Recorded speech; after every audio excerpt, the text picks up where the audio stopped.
मुंबई महानगर पालिका सहित महाराष्ट्र की 29 महानगर पालिका में चुनाव होंगे और ऐसे पर राजनीतिक बयानबाजी भी तेज हो गई है। कोई भगवान श्री राम की तुलना राहुल गांधी से कर रहा है तो कोई मेयर पद पर किस समाज का व्यक्ति बैठेगा इसे लेकर विवादों में फंस रहा है।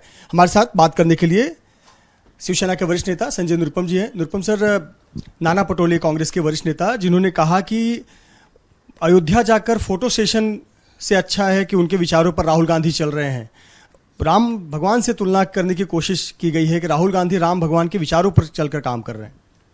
देखिए, कांग्रेस पार्टी प्रारंभ से भगवान राम की विरोधी रही है। कांग्रेस पार्टी ने हमेशा अयोध्या में जो प्रस्तावित राम जन्मभूमि मंदिर था उसके खिलाफ एक भूमिका रखी। यही कांग्रेस पार्टी है जिसने भगवान राम के अस्तित्व पर प्रश्न चिन्ह खड़ा किया था।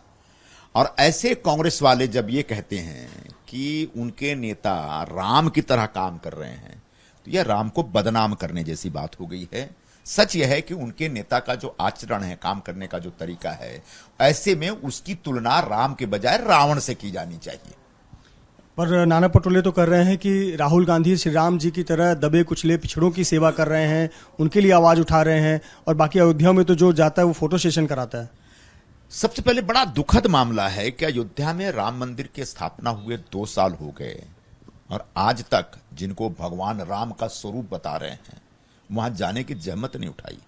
रह गई बात दबे कुचलों की सेवा, जो व्यक्ति महीने में 2 बार 3 बार कोलंबिया जाता है, जर्मनी जाता है, फ्रांस जाता है, अमेरिका जाता है, लंदन जाता है, वो कौन से हिंदुस्तान के कौन से दबे कुचलों की सेवा कर रहा है? वो वहां जाकर के किसी दबे कुचले की सेवा कर रहे हो, कौन से सेवा कर रहे हैं? ये शोध का विषय है, शोध होना चाहिए। लेकिन खामखा अगर आप इतना ज्यादा हिंदुस्तान के गरीब लोगों से कनेक्टेड होते तो बिहार के नतीजों में 6 सीट पे नहीं आते। आज पूरे हिंदुस्तान में जो आपका जनाधार है वो सिकुड़ता जा रहा है, सिमटता जा रहा है, क्योंकि आप जन सामान्य के साथ जुड़े नहीं हैं, जन भावनाओं का आदर नहीं कर रहे हैं। इसलिए हमेशा आपकी कोशिश होती है कि जिहादियों के साथ या फिर जो वेटिकन सिटी वाले लोग हैं उनके साथ रिश्ता बना करके हिंदुस्तान के ऊपर फिर से कब्जा किया जाए। अब नहीं होने वाला। अब यहां का हिंदू जागृत हो गया है और वो बहुमत में है, बहुतायत है, और वो आपके असली चेहरे को पहचान गया है और उस चेहरे को छुपाने के लिए भगवान राम का ढाल मत बनाइए। भाजपा नेता कृपा शंकर सिंह ने मुंबई के नजदीक मीरा रोड में एक सभा में कह दिया कि ज्यादा संख्या में उत्तर भारतीय चुनकर आएंगे तो मेयर भी उत्तर भारतीय हो जाएगा एक दिन। शिवसेना यूबीटी कह रही है कि देखिए बीजेपी का छिपा एजेंडा सामने आ गया, ये उत्तर भारतीय को मेयर पद पर बिठाना चाहते हैं।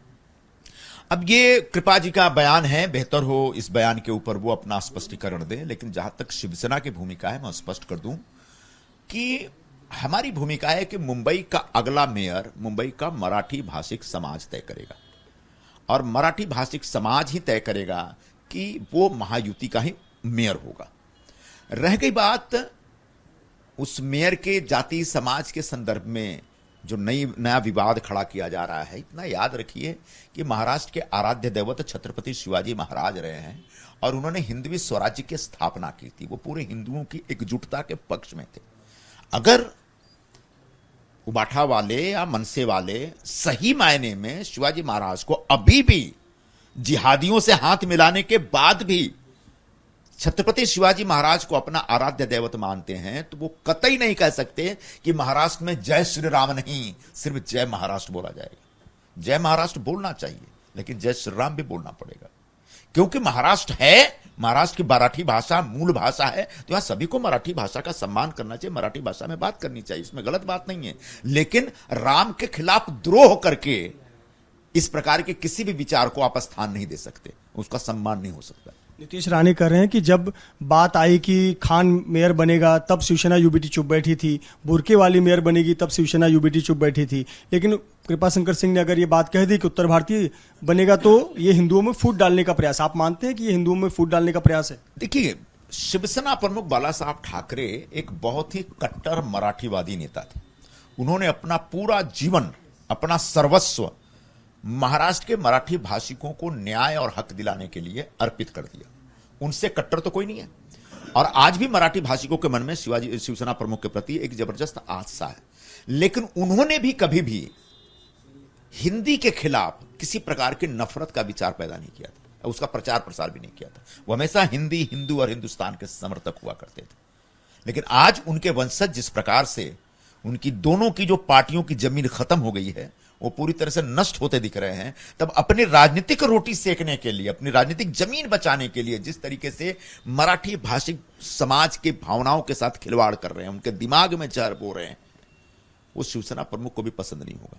शिवसेना प्रमुख मराठी भाषिक समाज के साथ थे और हमेशा रहे, लेकिन मराठी भाषा के नाम पे पूरे हिंदू समाज को विभक्त करना, उसमें विभाजन पैदा करना, उन्होंने कभी इसको स्वीकार नहीं किया था। एक मामला खेल से जुड़ा हुआ है। दुनिया का चर्चित क्रिकेट लीग आईपीएल, इसमें कोलकाता नाइट राइडर्स, जो कि शाहरुख खान जूही चावला की टीम है, उसमें बांग्लादेश के एक बॉलर हैं मुस्तफिजुर रहमान, उन्हें 9 करोड़ 20 लाख में केकेआर ने अच्छे प्राइस पर खरीदा। अब उनका विरोध हो रहा है कि शाहरुख खान ने एक बांग्लादेशी खिलाड़ी को क्यों अपनी टीम में शामिल किया, बाकी अन्य किसी टीम में किसी बांग्लादेशी खिलाड़ी को शामिल नहीं किया। धर्मगुरु देवकीनंदन ठाकुर हो, भाजपा नेता संगीत सोम हो, या उज्जैन के कई धर्म संतों ने इसका विरोध किया है और धमकी भी दी है। किस तरह से आप इसे मानते हैं बांग्लादेशी खिलाड़ी को आईपीएल में खेलने पर? देखिए, बांग्लादेश में इस समय जिस प्रकार से एंटी हिंदू हिंसक अभियान चल रहा है, उससे हिंदुस्तान की हिंदू भावनाएं बहुत आहत हैं, उनके अंदर जबरदस्त गुस्सा है। और ऐसे वातावरण में अगर किसी आईपीएल की टीम में यह पाया जाता है कि बांग्लादेशी खिलाड़ी है उसमें, और चूंकि लोगों के मन में बांग्लादेश के खिलाफ भयंकर नफरत पैदा हो रही है, तब निश्चित तौर पर उस खिलाड़ी के ऊपर ऐतराज होगा। ऐतराज करने के तरीके अलग अलग हो सकते हैं, इसलिए मेरा सुझाव होगा कि लोगों का जो गुस्सा है उस गुस्से के निशाने पर आप आएं, इससे पहले अपने फैसले को बदलें। और जो बांग्लादेश इस समय पूरी तरह से हिंदुस्तान विरोधी हो गया है, जो बांग्लादेश पूरी तरह से हिंदू विरोधी हो गया है, ऐसे बांग्लादेश के साथ रिश्ता डिस्कनेक्ट करें, अपने आप को अलग कर लें, तो उसमें भलाई होगी, उसमें भला होगा। भारत सरकार से भी मेरी गुजारिश होगी, बांग्लादेश को साफ साफ कहें कि वहां पर हिंदुओं को सुरक्षित रखने की जिम्मेदारी उनकी है, और अगर नहीं मानते हैं तो सरकार इस पूरे मामले में दखल दे।